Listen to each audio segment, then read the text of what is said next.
কালকে এই বরফ কিন্তু আমাদের কাঁদিয়ে দিয়েছিল, আজকে এই বরফই কিন্তু আমাদের হাসাচ্ছে। অপরূপ অপরূপ।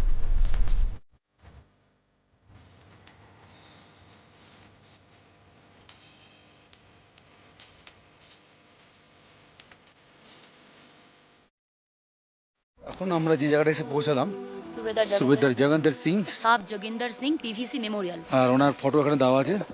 এই যে, চলো এবার ওপর দিকে ওঠা যাক।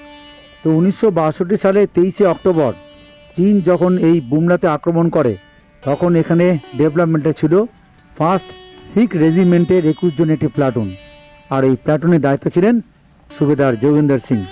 তো এই সুবেদার যোগেন্দর সিং তার 21 জন জওয়ানকে সঙ্গে করে নিয়ে চীনের 200 জন জওয়ানের সঙ্গে যুদ্ধ করেন, আর এই যুদ্ধে 50 জন চীন জওয়ান নিহত হন। তো এই যুদ্ধে সুবেদার যোগেন্দর সিং যথেষ্ট আঘাতপ্রাপ্ত হন।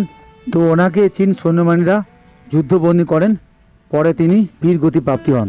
তো এই তামাংকে রক্ষা করার পিছনে সুবেদার যোগেন্দর সিং সাহেবের অবদান কিন্তু অপরিসীম।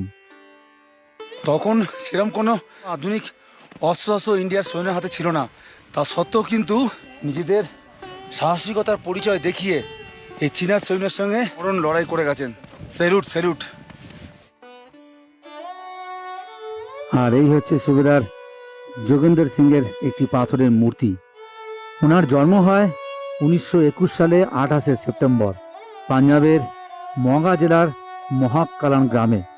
1936 সালে ব্রিটিশ ভারতীয় সৈন্যবাহিনীতে উনি যোগদান করেন, আর 1962 সালে ভারত চীনের যুদ্ধে ওনার এই আত্মবলিদানের জন্য ওনাকে পরমবীর চক্রে সম্মানিত করা হয়।